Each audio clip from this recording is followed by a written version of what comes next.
창세기 50장 19절과 20절 말씀 제가 다시 읽어드릴게요. 요셉이 그들에게 이르되 두려워하지 마소서, 내가 하나님을 대신하리이까. 당신들은 나를 해하려 하였으나 하나님은 그것을 선으로 바꾸사 오늘과 같이 많은 백성의 생명을 구원하게 하시려 하셨나니 그랬습니다. 지금 이 장면이 무슨 장면이냐면 아시겠지만 요셉의 아버지인 야곱이 드디어 죽었습니다.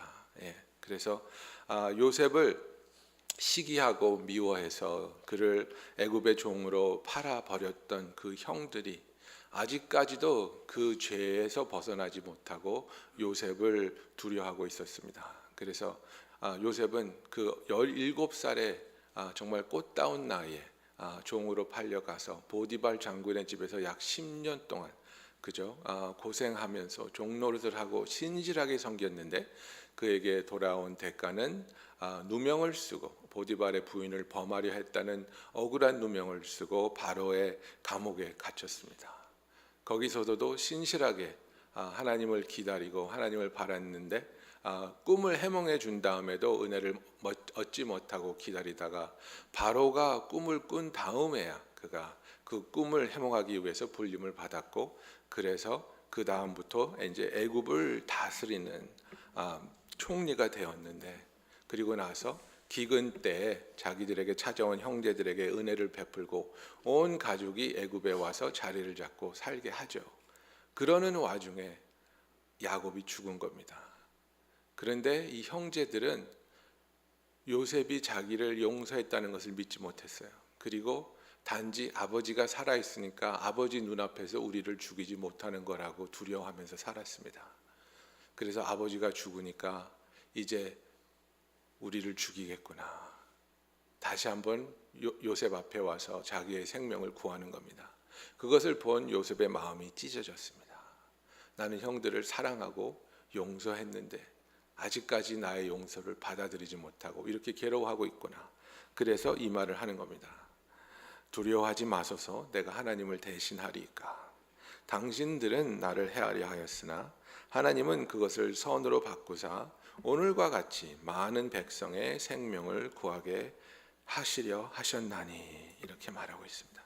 여러분, 그래서 요셉이 그 꿈꾸던 소년, 그 해와 달과 별들이 자기에게 절을 하고 볕단들이 자기에게 절을 하고 이런 꿈들을 아무런 거리낌 없이 형들에게, 아버지에게 얘기해서 분노를 사고 시기를 사고 미움을 받던, 정말 그 미성숙했던 이 요셉이 자기 아버지인 야곱이 죽었을 때 보여주는 이 성숙함은 우리가 놀라지 않을 수 없습니다. 그래서 정말 그 아버지의 편애 속에서 고생이 무엇인지 모르면서 자라다가 그것으로 인해서 미움을 받고 죽임을 당할 뻔했던 요셉이 온갖 역경을 겪으면서 하나님이 준비된 사람으로 다시 태어나게 되고 하나님의 그 놀라운 사역에 동참하는 그의 삶을 봅니다. 요셉은 형들이 그를 꿈꾸는 자라고 불렀습니다. 하나님이 주신 그 꿈을 놓지 않고 그 꿈에 대해서 확신한 믿음을 가지고 그것을 향해 달려가기 원했던 자입니다. 그래서 우리가 많은 경우에 그래, 우리도 요셉처럼 꿈을 갖자, 그죠? 이제 제 세대는 아니지만 저희 아버님 세대 때는 그 젊은이들에게 이렇게 영어 가르칠 때 늘 가르치던 그 프레이즈가 기억나시죠? 나이 드신 분들은 Boys be ambitious, 그죠? Boys be ambitious. 젊은이들이여 꿈을 가져라, 야망을 가져라, 큰 꿈을 꿔라, 이렇게 가르치지 않았습니까? 그런데 우리가 성경을 보면 꿈은 우리가 만들어내는 게 아니고 하나님이 주시는 겁니다. 여러분, 그런 생각 해보셨어요? 오늘은 맛있는 거 먹는 꿈 꾸고 싶어. 오늘은 정말 내가 보고 싶은, 오랫동안 만나보지 못한 내 친구와 조우하는 꿈 꾸고 싶어. 이렇게 생각하고 잔다고 그 꿈이 꿔집니까? 안 꿔집니다. 꿈은 하나님께서 우리에게 주시는 겁니다. 하나님께서 우리에게 허락하시는 겁니다. 우리의 삶을 본다 할지라도, 성경에 나오는 하나님과의 만남을 본다 할지라도 인간이 하나님을 쫓아다니면서 하나님을 만나는 것이 아니라 하나님이 우리를 쫓아다니십니다. 하나님이 우리를 찾아오시고 하나님이 문을 두드리시고 하나님께서 우리에게 자기 자신을 내어 보이시면서 내가 너를 이렇게 사랑하고 내가 너를 위해서 이런 계획을 준비했는데 너는 이런 놀라운 계획을 받아들일 마음이 있냐고 물어보시는 겁니다. 하나님이 초청하시는 그 원대한 꿈에 우리가 하나님의 신실하심과 능력을 믿기 때문에 그것에 아멘하고 따라 나설 수 있는 저와 여러분이 되기를 예수님의 이름으로 축원합니다.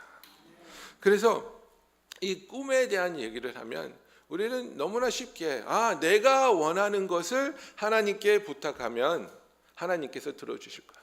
내가 꿈을 꾸고 내가 설계하고 내가 계획한 다음에 하나님한테 부르짖으면 돼. 그래서 안 들어주시면 금식도 하고, 그죠? 단식도 하고, 막 단식 투쟁 요새 하는 사람 있던데, 막 이렇게 하면서 들어줄 때까지 때를 쓰면 된다고 착각하는 경우가 많은데 그렇지 않습니다. 하나님께서는 우리에게 꿈을 보여주시고 어떻게 하시냐면 그 꿈을 이루기 원한다면 네가 있던 곳에서 나를 따라 나서라고 우리를 인도하십니다. 우리가 머물고 있는 곳에서는 절대로 하나님이 우리에게 주시는 꿈이 아무리 아름답고 놀라운 꿈이라 할지라도 그 꿈이 이루어지지 않습니다. 아브라함에게 뭐라고 하셨습니까? 너는 내 부모와 네 형제가 있는 것을 떠나서 내가 보여줄 곳으로 향하라고 말하고 있습니다. 내가 있는 곳이 무엇입니까? 여러분, 우리의 삶을, 하나님을 만나기 전에 삶을 돌아본다면 잘못된 직장을 가졌을 때도 있고요, 잘못된 관계 속에 있었을 때도 있고요, 잘못된 라이프스타일과 버릇과 어딕션, 그리고 나의 잘못된 마음을 가지고 그곳에 머물면서 내가 하나님의 꿈을 이룰 수 있다고 생각하면 그것은 대단한 착각입니다. 우리 온도 좀 조절해 주시겠어요? 좀 더워지는 것 같은데. 예.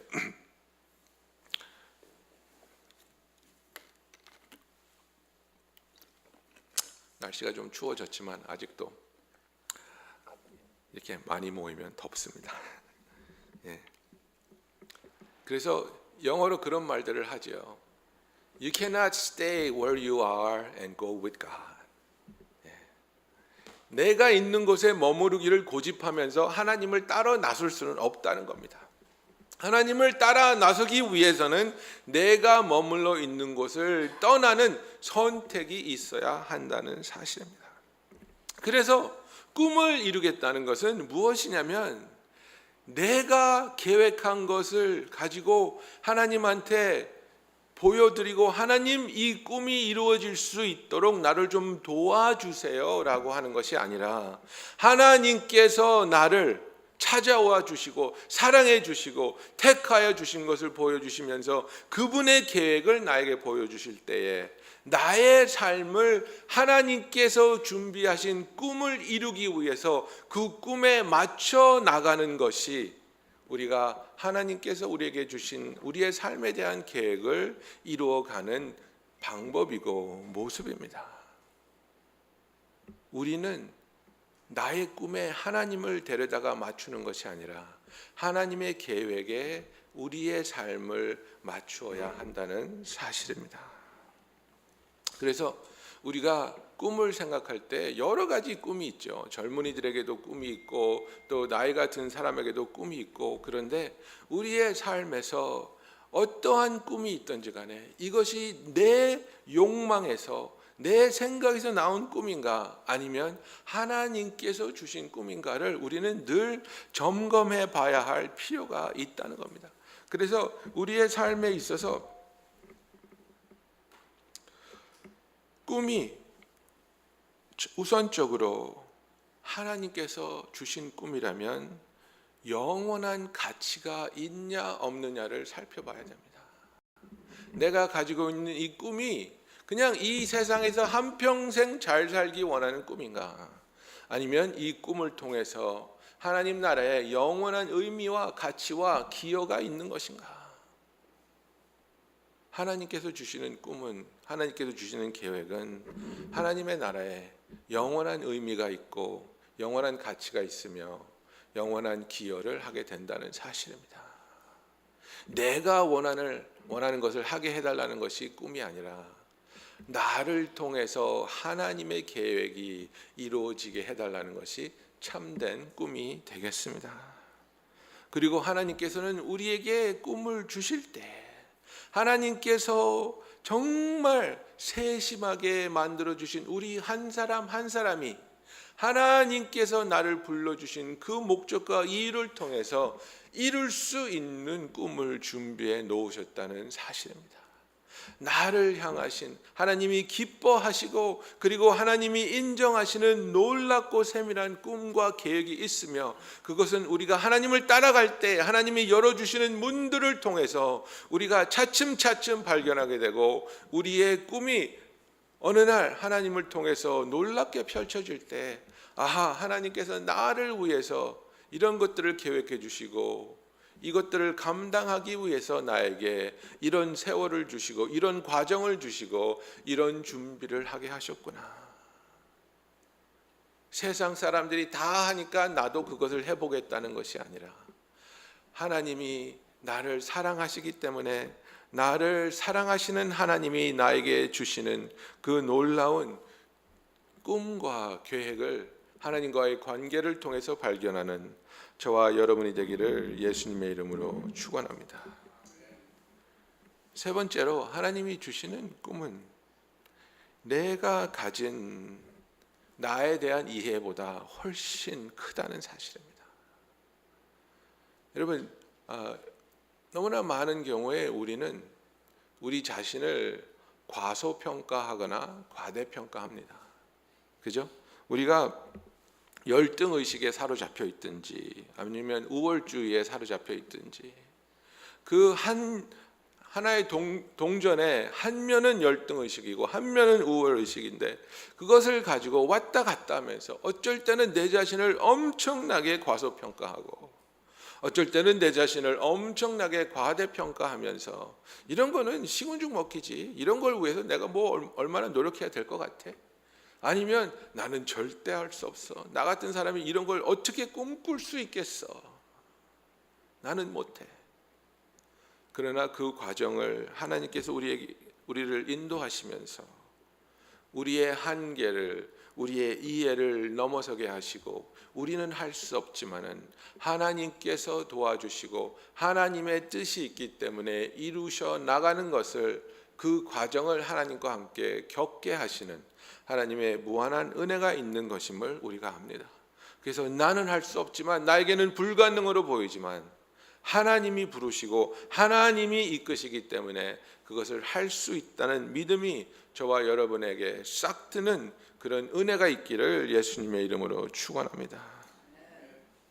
그래서 이런 그 꿈을 이루기 위해서 하나님이 가장 많이 쓰시는 방법이 있는데 그것은 바로 기다림입니다. 오래 참음이고 인내입니다. 그 오래 참음과 인내 속에서 우리는 몸부림치면서 하나님 앞에 부르짖게 되는 겁니다. 우리 젊은이들이 좋아하는 말 있습니다. God loves me just the way I am. 하나님은 내 모습 이대로 나를 사랑해 주십니다. 이렇게 얘기하죠.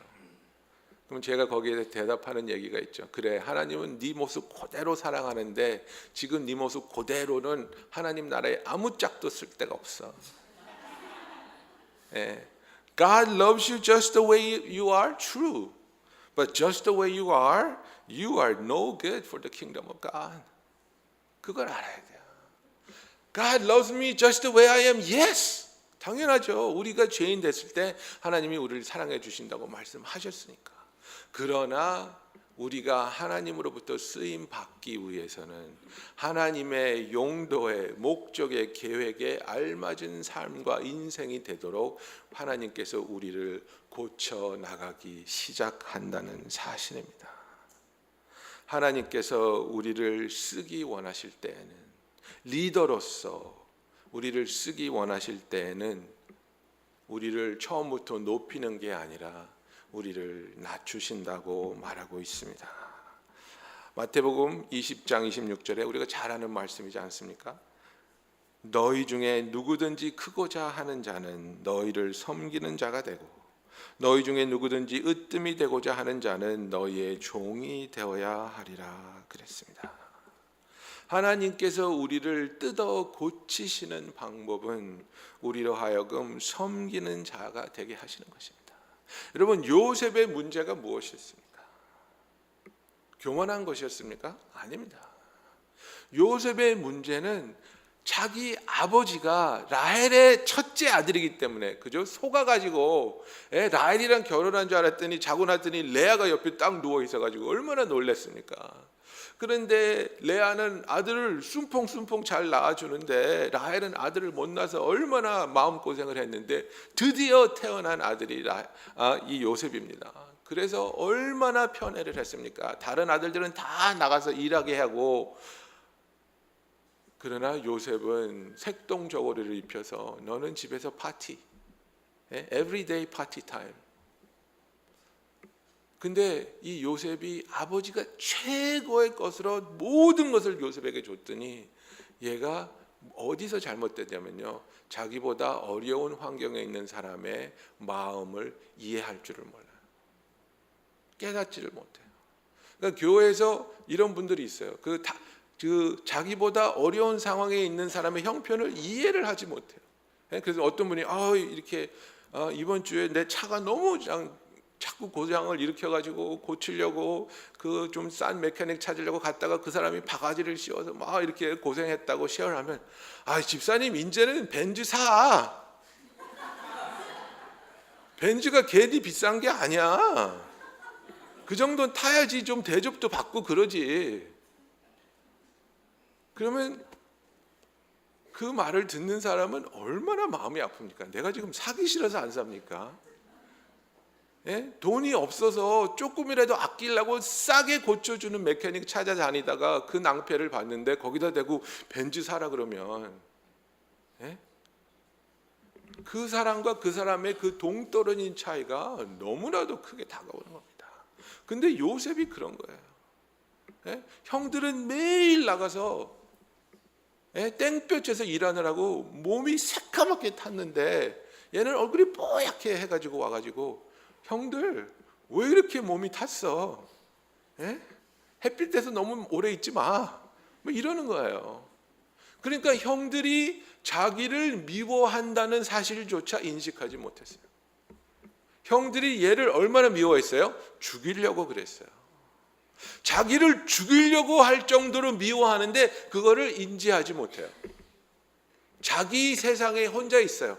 나는 아버지의 사랑받는 아들, 색동저고리 입고 에브리데이 파티 이거예요. 여러분, 우리가 자식을 키우는데 우리에게 가장 큰 욕망은 뭡니까?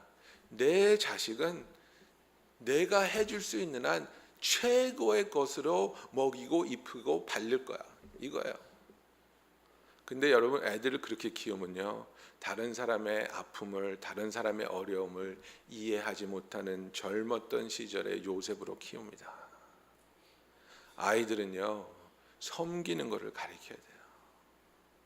섬기는 자는 다른 사람의 아픔을, 다른 사람의 마음을, 다른 사람의 어려움을 이해합니다. 요셉이 보디발의 집에서 10년 종노릇을 하고 바로의 감옥에서 살게 됐잖아요, 죄인으로. 그런데 요셉이 거기서 돌아다니다가 떡장관과 술장관을 만났어요. 근데 딱 보고 뭘 알아요, 요셉이? 얼굴에 수심이 가득 차니까. 무슨 일이 있으세요? 왜 마음이 안 좋으세요? 그들의 아픔을 들어줍니다. 그리고 내가 어떻게 도와드릴까요? 제가 꿈 해몽을 해드릴게요. 17살 때 치기 어린 요셉, 형들의 아픔과 서러움과 분노를 전혀 깨닫지 못했던 요셉과 바로의 감옥에서 오랜 나날을 하나님이 요셉을 섬기게 하고 기다리게 해서 변화된 요셉은 다른 사람의 아픔을 보자마자 알아채요. 그리고 그것을 자기 아픔으로 생각하고 그것을 돕기 원하는, 섬길 줄 아는 사람으로 변화되어 있었단 말이에요. 여러분, 누구든지 부모라면 최고의 것으로 우리의 아이들에게 선물 주기 원하죠. 성경을 잘 읽어보세요. 제일 좋고 제일 비싼 것으로 먹이고 입히고 바르는 게 최고의 선물이 아니라 우리 아이들에게 다른 사람을 섬길 줄 알고 사랑할 줄 알고 아끼는 마음이 있도록 그 훈련을 허락하는 것이 최고의 선물인 것을 제가 여러분들에게 정말 목사의 마음으로 말씀드립니다. 하나님께서 우리에게 그렇게 하고 있기 때문입니다. 하나님께서 우리로 하여금 섬기는 것을 배우면서 하나님의 마음을 깨닫게 하시는 그 과정인 것을 우리가 알아야 합니다. 하나님은 한편으로는 우리를 사랑의 손으로 안아주시죠.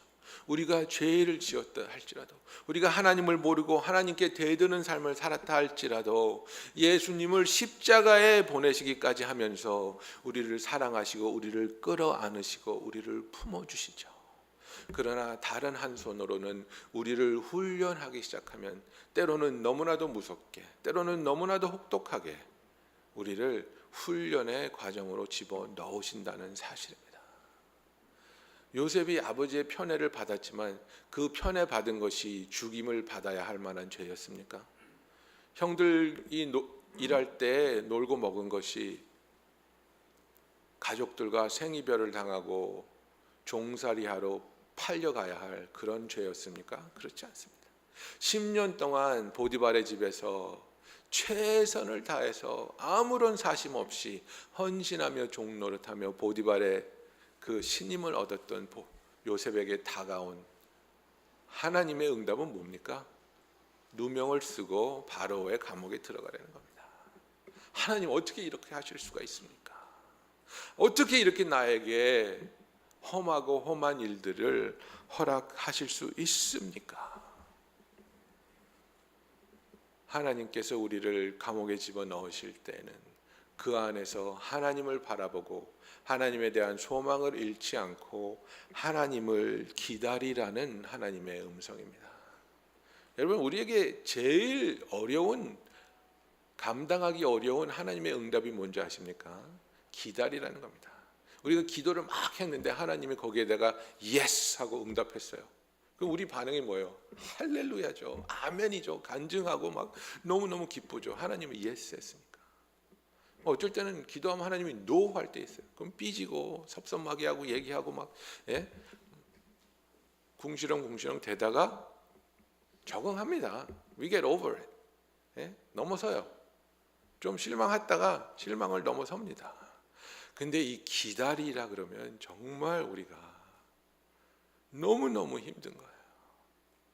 하나님이 기다리라는 게 그거 아세요? 하나님 기다리라고요? 기다릴게요. 얼마나 기다릴까? 그러면 절대로 대답 안 해요. 하나님이 절대로 대답하지 않는 기도가 하나님 얼마나 기다려야 돼요? 그러면 no answer. 그리고 하나님이 대답해 줘 봤자 우리한테는 헷갈리는 거예요. 하루가 천년 같고 천년이 하루 같은데 하나님이 좀만 기다려 그랬으면 그 좀만이 내 기준이 하나님 기준이에요.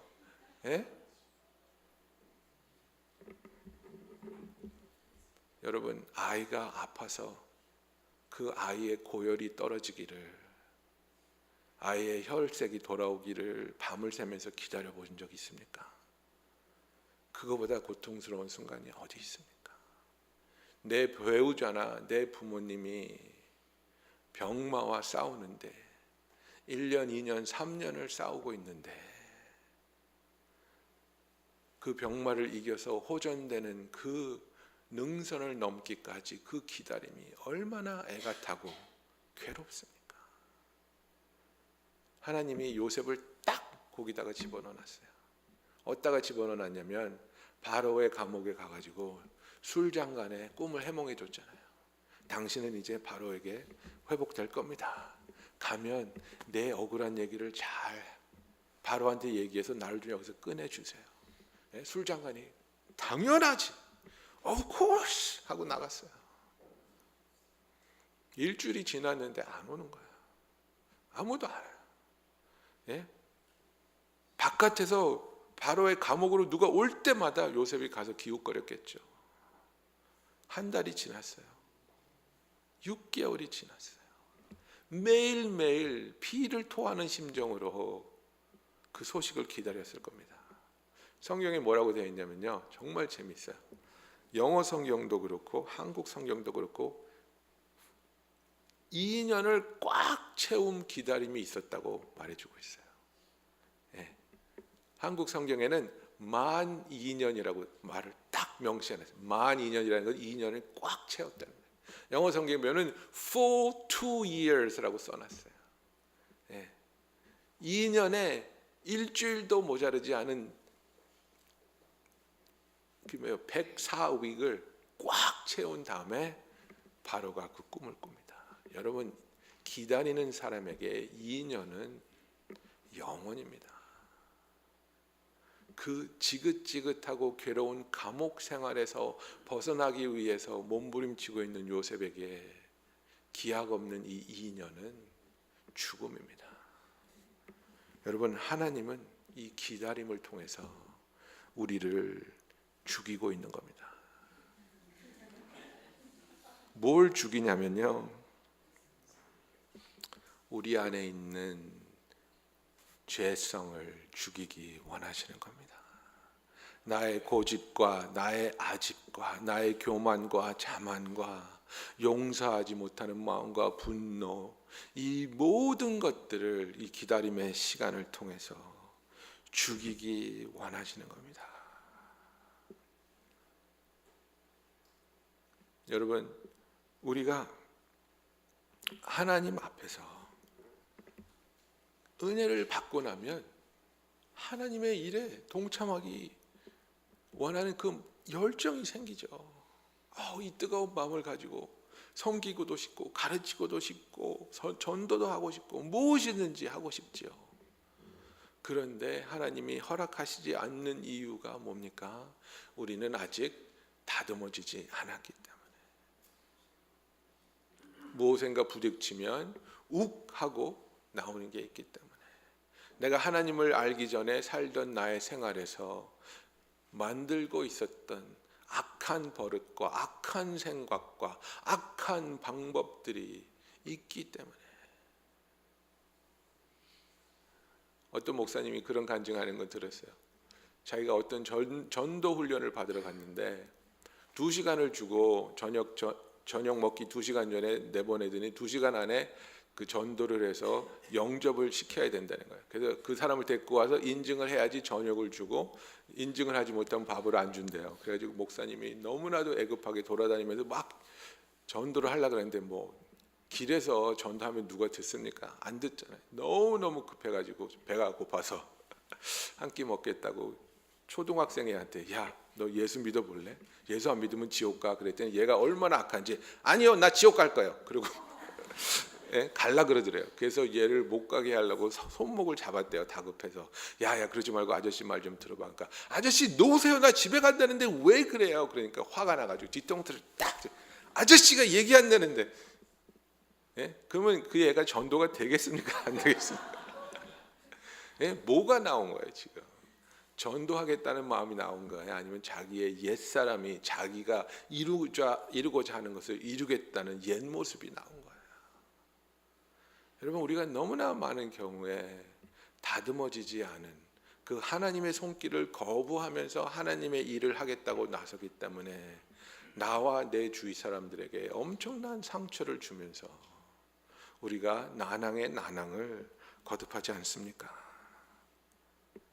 요셉이 바로 앞에 서기 전까지 하나님은 요셉을 철저하게 훈련시켰습니다. 애굽이라는 그 가장 그 당시에 막강한 나라의 총리가 되기 위해서 요셉이 바로 앞에 섰을 때는 이미 그 총리의 사역을 감당하고도 남을 만큼의 훈련을 하나님으로부터 받았습니다. 요셉이 바로의 꿈만 해몽했습니까, 여러분? 꿈을 해몽하고 나서 그 꿈에 따라서 애굽이라는 나라가 어떻게 준비해야 될지 경제적인 설계가 그의 입에서 쫙 나옵니다. 저에게 며칠간 말기를 주시옵소서 제가 생각해보고 말씀해 드리겠습니다가 아니고 그 꿈을 해몽하는 순간부터 이것은 이렇게 해야 되는 것이라고 엄청난 계획이 바로의 마음에 꼭 들어서 그 죄인이었던 청년을 자기의 총리로 세우는 엄청난 파격적인 결단을 하기까지 요셉의 입에서는 하나님께서 준비하신 그 준비를 통해서 다듬어진 리더가 있었다는 사실입니다. 여러분, 그렇습니다. 우리가 하나님의 이 기다림이라는 훈련을 미워하고 거부할 때에는 우리는 계속해서 난항을 거듭하고 왜 나의 문은 열려지지 않을까? 왜 나는 이렇게 억울한 일을 계속 당할까? 왜 나는 사람들을 인정해 주지 않고 나보다 준비가 덜 된 것 같고 나보다 모자란 것 같은 사람을 나보다 앞세워서 택해서 사용할까? 그래서 패배의식에 붙잡히게 되고 남들이 잘하는 걸 보면 그것을 샘내고 미워하게 되는, 정말 내 자신의 쓴뿌리가 계속해서 퍼져나가는 것을 보고만 있게 되는 정말 그 위험한 그런 신앙으로 빠질 수밖에 없습니다. 나에게 주시는 하나님께서 준비하시는 몫이 있고 하나님께서 그 준비하신 계획에 따라서 그것을 감당하기 위한 훈련의 기간이 꼭 필요하다는 사실입니다. 하나님께서 그 주신 꿈을 바라볼 때 하나님이 나에게 이런 꿈을 주시고 이런 계획을 통해서 하나님의 사역에 동참하도록 초청하고 있기 때문에 하나님께서 주시는 어떤 훈련이라 할지라도 어떤 기다림의 기간이라 할지라도 하나님을 바라보며 하나님 안에서 소망을 얻으며 기뻐할 수 있는 저와 여러분이 되기를 예수님의 이름으로 축원합니다. 마지막으로 요셉은 하나님께로부터 부르심을 받아서 바로 앞에 섰을 때 다른 사람을 섬길 수 있는 인성을 가진 자였습니다. 다른 사람의 아픔을 볼 수 있는 사람이었습니다. 그리고 하나님의 섭리 안에 기다릴 수 있는 인내를 가진 자였습니다. 그리고 자기에게 주어진 그 권력을 자기 자신만을 위해서 쓴 것이 아니라 수많은 백성을 살리기 위해서 그 모든 기근 동안에 백성들이 살아날 수 있는 다른 타인들의 도움이 되는 삶을 살 수 있는 준비가 된 요셉입니다. 그래서 이 세 가지의 그 퀄리티가 요셉으로 하여금 바로 앞에 설 수 있게 했고 그가 바로 앞에서 섬기면서 더욱 성장하여서 그의 훗날에 보여준 것이 우리가 이제 창세기 50장 19절 20절에서 읽은 용서라는 단어입니다. 용서. 자기를 그렇게 죽이려고 했고 자기를 구덩이 속에 던져놓고 얼마나 모멸감을 주고 위협을 했겠습니까? 형들이 너는 이제 끝장이야 이 녀석아, 너는 이제 죽었어, 우리가 죽일 거야. 얼마나 그들이 한에 맺힌 말을 구덩이 속에 던져진 요셉에게 해댔겠습니까? 그 말이 얼마나 비수처럼 그 어린 요셉의 마음에 꽂혔고 종으로 팔려가서 그가 되뇌이고 되뇌었겠습니까? 평범한 사람이면요 그렇게 한 맺힌 되뇌임을 통해서 내가 권력을 얻으면 너희들 다 죽었어, 내가 권력을 얻으면 너희들 다 죽일 거야. 그러나 요셉은 어떻게 합니까? 은혜로 갚습니다. 용서로 갚습니다. 여러분 왜 그런 줄 아십니까? 그 과정이 그들은 악한 마음을 가지고 요셉을 죽이려고 행했던 것이지만 하나님께서 그것을 통해서 모든 백성들을 살리기 위한 하나님의 섭리로 썼다는 하나님의 계획을 요셉이 깨닫고 인정했기 때문입니다. 그래서 그들이 그런 행악을 했다 할지라도 요셉이 형들에게 그렇게 말하는 겁니다. 당신들은 나를 헤아려 하였으나 하나님은 그것을 선으로 바꾸사 오늘과 같이 많은 백성의 생명을 구원하게 하시려 하셨나니.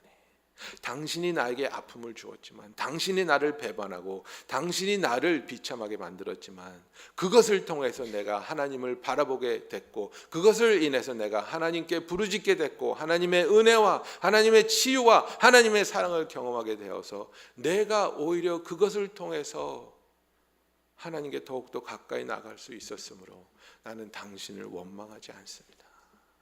나는 당신을 용서할 수 있습니다.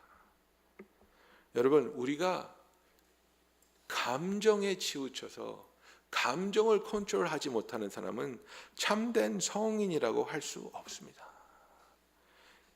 그 하버드 교수 데니얼 골드맨이 이제 이 사람이 Emotional Intelligence에 대한 책을 쓴 사람인데요. 이 사람이 뭐라 그랬냐면 그 IQ가 우리의 삶에 영향을 끼치는 거는 한 30%밖에 안 된대요. 저 같은 사람한테는 굉장히 좋은 소식이에요. IQ가 낮기 때문에. 근데 70%는 Emotional Intelligence가 우리의 삶에 영향을 끼치는 거예요. 내 감정을 내가 얼마나 잘 추스리느냐, 내 감정을 뚫고 내가 상황을 얼마나 잘 보고 깨달을 수 있느냐. 한 2년 전인가요? 하버드에서 박사 학부부터 시작해서 석사, 박사, 박박사까지 받은 변호사가 있었습니다. 교수예요. 아직도 교수인데 이 사람이 갑질을 한 그 이메일이 나와가지고 얼마나 큰 창피를 당했는지 모릅니다. 어떤 식당에 이제 인터넷으로 오더를 했는데 그 인터넷에 있는 메뉴가 옛날 메뉴래 가지고 값이 4불이 차이가 났나 봐요. 그러니까 자기한테 4불을 더 받았다고. 여러분, 하버드 나온 변호사가 법적으로 협박하면서 쓴 이메일이 얼마나 대단했겠습니까? 그 4불을 더 받아내겠다고. 그래서 그 주인이 사과합니다. 그 우리 웹사이트의 값이 그 옛날 값인 줄 제가 몰랐습니다. 4불 환불해 드리겠습니다. 그런데도 멈추지 않아요. 그런데도 멈추지 않고 계속해서 이 사람들을 협박하고 그 뭐 이제 공공기관을 부를 것이고 니네 비즈니스를 셧다운 할 것이고. 그렇게 인텔렉츄얼리 높은 곳에 올라간 사람인데도 자기의 감정을 추스릴 줄 모르는 거예요. 그래서 그게 이제 세상으로 나오니까 공개적으로 사과하고 미안하다 하고. 한국에서 일어나고 있는 그 소위 갑질이 그겁니다, 여러분. 그 갑질이 사람들을 무릎 꿇게 하고 때리고 그런 면박 주는 게 뭔지 아십니까? 네가 누군데 내 감정을 상하게 했냐. 그리고서는 그 감정을 추스리지 못하는 겁니다. 신앙에서 성숙하지 못한 사람은 감성을 추스리지 못합니다. 모든 것을 감정적으로 받아들이고 모든 것에 감정적으로 대응합니다. 그러나 요셉은 감정적으로 대응하지 않았습니다. 감정적으로 대응했다면 그의 형제들은 다 죽었겠죠. 그러나 그는 감정을 뚫고 하나님께서 어떤 일을 하고 계셨는지 그 현실을 직시할 수 있었습니다. 그리고 그 감정을 뚫고 현실을 직시하게 하는 그 능력이 바로 이 용서라는 사실입니다. 너는 나를 아프게 했지만, 너는 나를 배반했지만, 너는 나에게 수모를 줬지만 하나님께서 나를 용서하셨기 때문에 나도 너를 용서하기 원해. 그래서 우리가 용서로 다가갈 때에 그 상황에 불의가 있고 억울함이 있지만 그 상황을 통해서도 하나님의 놀라운 뜻과 은혜가 드러나서 이것이 나에게 해가 되는 것이 아니라 하나님의 놀라운 축복으로 바뀌는 것을 발견하고 경험할 수 있는 저와 여러분이 되기를 예수님의 이름으로 축원합니다. 여러분, 우리가 이제